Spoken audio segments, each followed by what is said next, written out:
여러분, 뇌 건강에 관심 많이 갖고 계신가요? 제가 뇌 건강에 요즘에 관심을 많이 갖고 있어요. 지난번에도 말씀드렸지만 이 뇌 건강이 치매랑 되게 연관도가 높기 때문에 이 건강에 저희 연령대에는 관심을 많이 갖고 계셔야 돼요. 치매가 뇌 건강하고 되게 많이 연결이 돼 있잖아요. 근데 이 치매는 그 치매 증상이 나타나기 10년, 20년 전부터 전조 증상이 시작된다는 거예요. 그러면 만약에 70살에 치매가 걸리시면 50대부터 그 증세가 서서히 나타나기 시작한다는 거예요. 많은 분들이 그러시잖아요. 나이를 먹어서 머리가 나빠졌어, 기억력이 없어졌어, 막 이렇게 말씀 많이 하시잖아요. 그런데 그건 사실이 아니라는 거예요. 뇌는 쓸수록 좋아지는, 쓰는 만큼 젊어지는 장기라는 거예요. 되게 좋은 소식이죠. 뉴런 신경세포, 그거를 연결하는 방식으로 해서 계속 뇌를 전개할 수 있다는 거예요. 두뇌도 많이 쓰시고 손도 많이 쓰시고 몸도 많이 쓰시면 치매를 점점점 늦출 수 있다는 거죠. 뇌과학에서 뇌는 쓸수록 젊어질 수 있다, 이것을 입증해 줬으니까 저희도 지금부터 뇌를 많이 훈련시키는 연습을 하면 치매 걱정은 안 하셔도 될 것 같아요. 그런데 저희가 깜빡깜빡할 때 있잖아요. 저도 정말 깜빡깜빡할 때가 있어요. 정말 핸드폰을 어디다 뒀는지 정말 모르겠는 거예요. 내가 아직도 괜찮은가, 치매 초기 증상이 있나, 이거를 가볍게 테스트할 수 있는 기준을 한번 알려드려 볼게요. 첫 번째는 최근 일주일 안에 약속이나 물건 위치를 3번 이상 잊어버린 적이 있다. 두 번째는 책, 신문, 스마트폰 기사를 끝까지 집중해서 읽기 어렵다. 세 번째는 길을 가다 익숙한 장소가 순간 낯설게 느껴진다.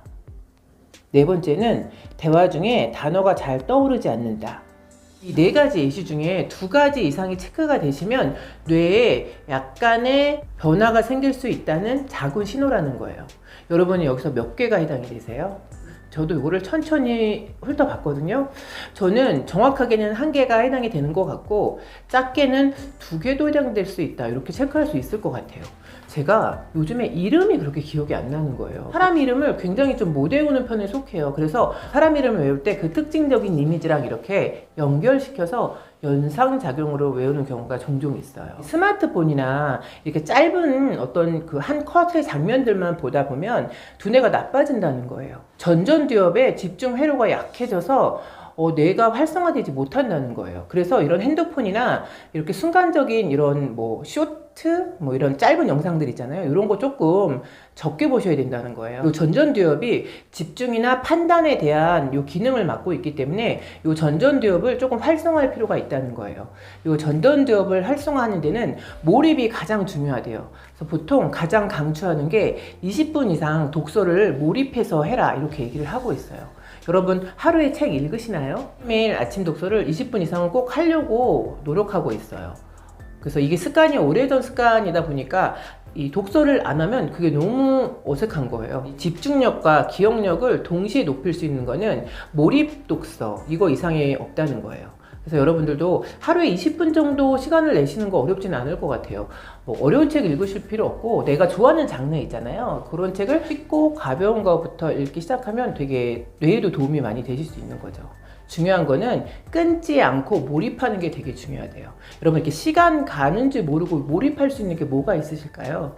대표적인 거는 독서예요. 그리고 저 같은 경우에는 가끔씩 기도할 때도 그 시간 가는지 모를 때가 있어요. 그러니까 이렇게 자기 포인트가 있잖아요. 내가 몰입할 수 있는 어떤 거, 내가 시간 가는 줄 모르고 몰입하는 게 뭐가 있나, 그래서 그거를 이렇게 집중하는 시간으로 활용하시면 뇌에도 되게 좋을 것 같아요. 제가 거의 매일 말씀드리다시피 하는 감사함을 알고 감사함을 느끼고 감사함을 적어보는 거, 이거는 우리 뇌의 해마에도 되게 좋대요. 는 기억 중추를 담당하고 있는데 이런 감사하는 습관, 감사일기를 쓰는 습관이 이 해마를 강화시킨다는 거예요. 이 뇌의 긍정적인 경험을 계속 반복해주면 회복 탄력성, 제가 자주 말씀드리잖아요. 회복 탄력성, 레질리언스가 되게 좋아진다는 거예요. 이런 감사함을 적는 거는 저는 공책에 많이 쓰거든요. 근데 공책에 쓰는 게 조금 어렵다 그러면 핸드폰에 노트장 있잖아요. 그런 데다 기록을 매일매일 하시는 것도 너무 좋은 효과가 있는 거죠. 가까우신 분한테 안부 전화 해보신 적 있으신가요?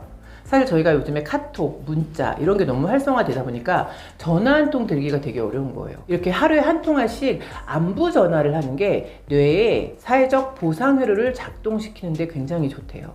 그래서 하루에 한 번씩 가깝게는 뭐 친구, 친척, 안부 전화 이런 거 해보시는 거 너무 좋을 것 같아요. 하버드대에서 75년간 최장의 연구로 행복에 대해서 연구를 한 적이 있었대요. 이 성인 발달 연구에서 나타난 거는 지난번에도 말씀드렸지만 관계가 행복과 건강을 지키는 제1요소래요. 여러분 관계, 좋은 관계를 유지하시는 거 굉장히 중요하니까 지금부터라도 좋은 관계를 유지할 수 있도록 하나씩 주위를 둘러보시는 것도 굉장히 좋을 것 같다는 생각이 들었습니다. 뇌세포를 젊게 하려면 새로운 자극이 필요하대요. 이 새로운 자극을 가장 쉽게 할 수 있는 방법은 우리가 보통 때 안 해본 것들을 해보는 거예요. 안 가본 낯선 길을 가보고 안 먹어본 낯선 음식을 먹어보고 전혀 만나보지 않은 새로운 부류의 사람들과 대화를 해보고 이런 게 뇌에 좋은 자극을 준다는 거예요. 새로운 간판, 새로운 풍경 이런 거를 보면서 뇌가 새로운 인지적인 자극을 받는다는 거예요. 뇌에 공간에 자극을 주면서 인지적인 유연성을 길러준대요. 늘 가던 길을 가는 거는 뇌한테는 자동 운전 같은 거래요. 저희가 운전할 때 뭐 오른쪽으로 몇 도를 꺾어야지, 왼쪽으로 몇 도를 꺾어야지 이렇게 하면서 인식하지 않잖아요. 그냥 몸이 반응하는 거예요. 이거랑 똑같이 뇌도 항상 같은 일을 하고 같은 길을 가면 자동 운전처럼 그냥 인식을 할 뿐이라는 거예요. 치매를 예방하기 위해서, 뇌를 활성화하기 위해서는 양손을 활용하는 게 되게 좋대요. 그런데 여러분 양손을 활용할 수 있는 거 뭐를 잘하고 계실까요? 저도 한번 생각을 해봤는데 저는 뭐 피아노가 되게 좋을 것 같긴 한데 저는 피아노를 잘 못 쳐요. 그래서 피아노는 제 취미에 들어가지 못하고 드럼 같은 것도 되게 좋대요. 근데 드럼도 제가 예전에 배워봤는데 1년 정도 쳐봤었거든요. 그런데도 너무 어려운 거예요. 그래서 오히려 스트레스 해소가 되는 게 아니라 너무 어려워서 배우면 배울수록 드럼이 어렵더라고요. 그래서 오히려 드럼 같은 경우는 저한테는 스트레스 해소가 아니라 스트레스가 쌓이더라고요. 그래서 이거는 나랑 안 맞는 악기구나. 그리고 내려놓은 적이 있었어요. 저희 같은 경우에는 업무적으로 이제 키보드를 많이 치잖아요. 타이핑을 많이 하다 보니까 어찌 보면 뭐 이것도 양손을 활용하는 거라고 할 수 있겠고, 그러니까 즐겨보는 다운 증후군 화가가 있으세요. 이분 프로를 되게 자주 보는데 남편분도 약간 지적으로 장애가 있으신 분인데 이 두 분이 처음으로 같이 외출을 한 거예요. 그런데 지하철에서 남편분이 먼저 지하철을 타는 바람에 이분이 딱 다친 거예요. 그러니까 얼마나 불안하겠어요. 두 분 다 외출을 처음 해봤으니까 궁금했어요. 이분이 다운증후군이신데 어떻게 대처를 할까 되게 궁금했었거든요. 그런데 그 다음 지하철을 타신 다음에 딱 앉자마자 가방에서 뜨개질을 꺼내서 뜨개질을 하시더라고요. 그래서 제가 깜짝 놀랐어요. 와, 저분이 정말 다운증후군이 맞나? 이런 생각이 들 정도로 마음 다스림을 하실 줄 아시더라고요. 시간에 대한 초조함을 뜨개질을 하면서 마음을 다스리고 있는 거에 제가 되게 감동을 받은 적이 있어요. 뜨개질도 제가 예전에 배워본 적이 있는데 이것도 저랑 안 맞아요. 이게 저희 엄마가 되게 뜨개질을 잘하셨어요. 그래서 저희 엄마가 저희 막 젊을 때 가방을 손수 정말 예쁜 가방을 많이 만들어 주셨었어요. 젊을 때는 저희 엄마가 가방을 만들어 준 거를 되게 많이 들고 다녔어요. 뭐 긴 가방, 작은 가방, 손가방 이런 거를 정말 예쁘게 많이 만들어 주셨었어요. 그래서 저도 되게 뜨개질을 잘하고 싶었어요. 사실은 그래서 몇 번 시도를 해봤는데 저랑은 안 맞아요. 저도 양손으로 할 수 있는 무언가를 찾고 있는 중인데 아직은 제가 양손으로 할 수 있는 뭐 출중한 것은 없는 것 같아요. 두뇌 영양을 챙기는 게 되게 중요하다 그러는데 이거는 습관과 음식이 함께 가야 된대요. 근데 여기서 중요한 거는 매일 조금씩 꾸준히 먹는 게 되게 중요하대요. 근데 저희가 매일 조금씩 꾸준히 이게 잘 안 되잖아요. 그래서 한꺼번에 많이 또 잊어버리면 안 하고 이런 게 습관화되어 있잖아요. 그래서 저도 이렇게 조금씩 매일 하는 거를 습관으로 만들려고 정말 몇 년 전부터 계속 노력을 하고 있어요. 그래서 지금은 조금씩 하나씩 두 개씩 이게 계속 늘어가고 있는 중이에요. 하루에 몇 시간 주무시나요? 요 수면은 너무너무 중요하잖아요. 6시간 이하로 수면을 취하시면 치매 확률이 2배로 높아진대요. 그래서 저도 보통 수면 시간이 저도 한 6시간, 7시간 정도는 유지하려고 되게 노력을 해요. 그래서 만약에 그 이하로 잠을 못 잤다 그러면 저는 낮잠을 꼭 자려고 해요. 사무실에서 식사를 빨리 하고 의자를 젖혀서 10분, 20분이라도 꼭 낮잠을 자서 모자란 수면을 이렇게 보충하려고 수시로 노력을 하고 있어요. 그리고 취침 1시간 전에는 핸드폰 보지 말라 그러잖아요. 근데 이거는 제가 참 안 되는 부분이에요. 누워서 핸드폰을 보다 잠이 드는 경우가 있고 잠자기 전에 꼭 성경 성경 말씀을 듣고 잠을 자는 경향이 있어요. 그걸 틀어놓고 자는 거죠, 사실. 자장가처럼.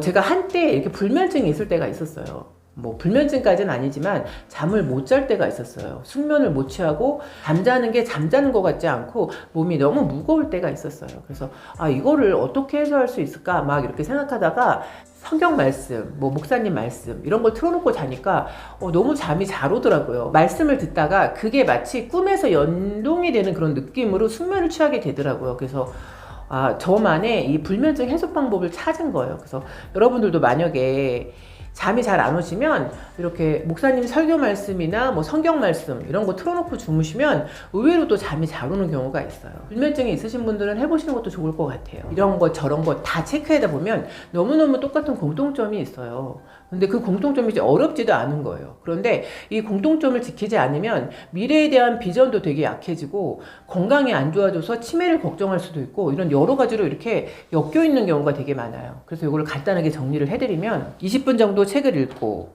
3줄 감사일기를 쓰고 하루 한 통화의 안부 전화를 지인한테 하고 요 3가지만 해도 젊어질 준비가 우리는 돼 있는 거래요. 가천대 총장님 아시나요? 90세 훨씬 넘으셨는데 여전히 젊으시더라고요. 그래서 이분 그 외모가 동안 미모가 엄청 이슈화돼서 유튜브에 자주 나오잖아요.